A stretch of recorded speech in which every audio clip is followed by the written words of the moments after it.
Hi angels, this is Leia. Thank you so much for joining me today. For today's reading video, I figured we'd do something a little different. This is for the entire month of January 2015, and I thought we'd focus on money and abundance since other than love and relationships, that's one of the topics that people most want a reading on. If you've been following this channel for a while, you know that the style of our readings is to focus on inspiration and food for thought rather than on predictions or forecasts. So that's what we'll be doing in this video as well. And if you've been watching our latest videos, you know that there's a bonus channeled segment at the end. So if you really love inspiration, make sure to stay tuned for that. Other than that, I really just wanted to say hi and wish you a prosperous Happy New Year. So whenever you're ready, proceed to the rest of the video.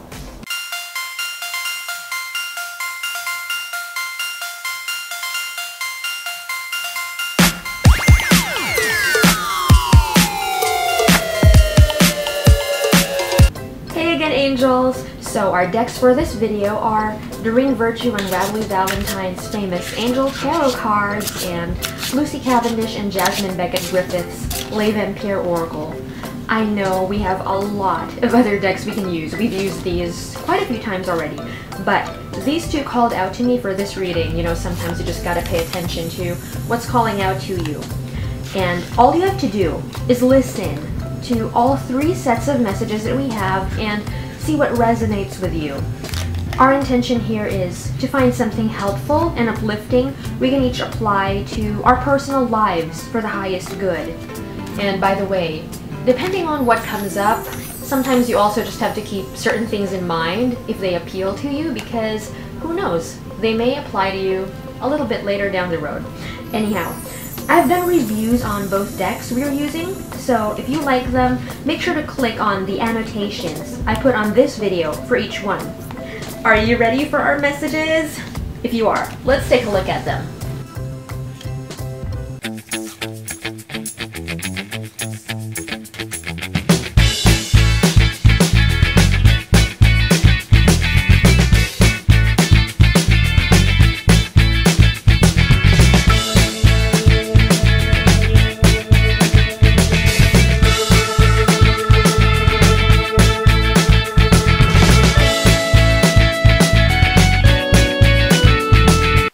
So I see that our first Angel Tarot card is number 2 from the Major Arcana, the High Priestess, Archangel Haniel.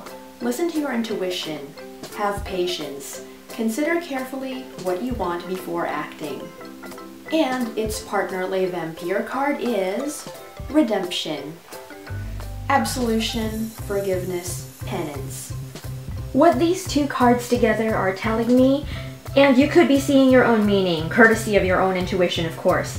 I'm just sharing what's coming to me immediately right now, which is take the time to listen to our intuition more when it comes to money and abundance.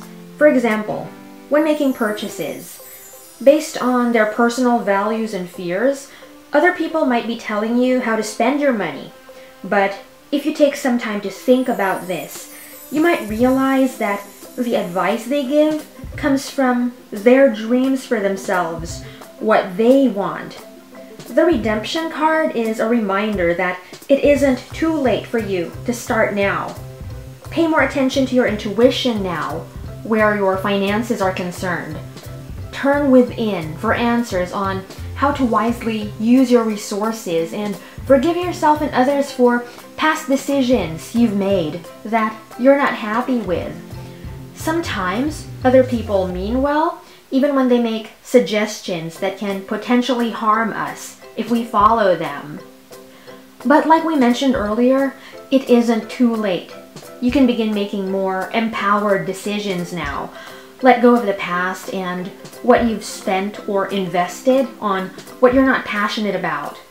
All the energy that goes into feeling sorry about what you think you've lost can go now into making new plans, new moves that can better serve how your resources are used and how you can grow them to a greater degree than you have before too, if this is something that interests you. Now our second Angel Tarot card is number 8 from the Major Arcana, Justice, Archangel Raguel. Fair and just decisions. Do what you know is right. Stand up for your beliefs. with the second lay vampire card being Rebellion. Upstart, tumult, revolution. So at first glance, our second set of cards together may appear kind of incompatible, but take a longer look at them. What comes to me right now is, sometimes, the right thing to do defies convention. It appears that these cards combined are a reminder that a well-worn path, the path that a lot of people have already walked, isn't always the best one to follow. For example, your parents before you and their parents or elders before them may have worked as employees for companies or for other people, so you were raised in a household that valued working hard for others' dreams. But what if you're more entrepreneurial? This could feel very different for you than what you're used to, and yet you know that it's what's right for you personally. The people around you could try discouraging you from your dreams. No, correction, from your calling, not just your dreams. They could try telling you that the old way has worked for so long. Why change it now and risk your security? But see, as safe as the old ways seem, you know there isn't any real security in handing your future to someone else, and you have a vision of something else you really want to do when it comes to your vocation or to making a living. It might be a challenging path at first because none of those in your immediate surroundings can offer you any guidance, but if you know you're supposed to be doing something other than what you're currently doing, even if for others it's the right thing, hold on to that. Stay true to it, and you might be pleasantly surprised at how the universe conspires to make your calling a reality. And our final angel tarot card for this reading is the Ace of Fire. An exciting new opportunity. Career advancement, change your life now. With its partner lay vampire card being Creator, or Creator if you so prefer. Catalyst, Maker, Mother, Father. I think she looks really pretty, by the way. Our third set of cards combined tells us that there are more opportunities than we think that can help turn our financial lives around. And some of these ways may not be obvious because on the surface, they don't appear to lead to abundance, but that's just it. As much as we don't see it, life is a holistic experience. Every area is intertwined and affects the other parts of life. If we keep ourselves open, we can be co-creators with a universe of an abundant life. Our conscious minds don't always get to dictate, though, how these blessings come to us. All the same, we are more powerful than we think or are aware of, so let's be mindful of our thoughts and how we use our words. Do our minds head in a negative direction more than a positive one? How quick are we to doubt that we can turn our lives around for the better instead of using our energy to work towards our dreams? Even if the actual results you want take their time to manifest, there could be so much more good than you expected that shows up on the journey. So be open to it. If you've been looking in so many places and haven't found what you're looking for, who knows, maybe it's supposed to come through other unexpected and unplanned avenues.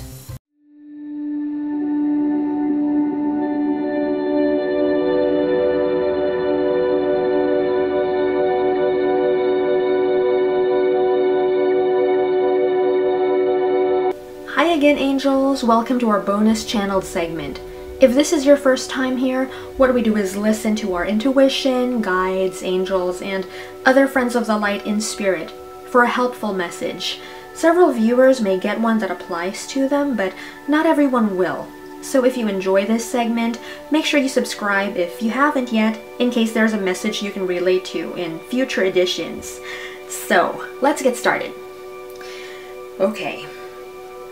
In this session, I am drawn to acknowledge you, who left someone you love a while back. And yet, this person or these people still come to mind now. years or even decades later. You were thinking back then that you were doing this for the greater good, like maybe you had a career opportunity that took you far away from someone you care about, or maybe you loved someone so much but were very ambitious or saw no other way out. So when another came along who could offer you a better life, you took the opportunity. And this message doesn't only involve romantic relationships. It could also be for those of you out there who left children or other family behind because you had to make a living or were presented with a chance to better your life materially, and this resulted in long-term separation. If you haven't had closure yet, and these events have been coming to mind a lot lately, it could be that it's time to take care of it now. Do some healing work. Communicate with those you know in your heart you still have something to say. And if it isn't that easy for some of you, since you may not have contact with the people involved anymore, or they may have passed away already, what you can do is to make peace with yourself. Don't continue to carry this burden around. That way, this doesn't eat at you like it has been. At least, begin your healing journey now, sooner rather than later. You only did the best you knew how to when you were younger, and it could very well be time to forgive yourself for anything you perceive you did wrong. I wish you the best, and thank you for tuning into this channeled segment. And we've come to the end of another reading video, angels. Thank you so much for joining me. Thank you so much for your support. Until next time, I send you so much love. Take very good care of yourself. Namaste.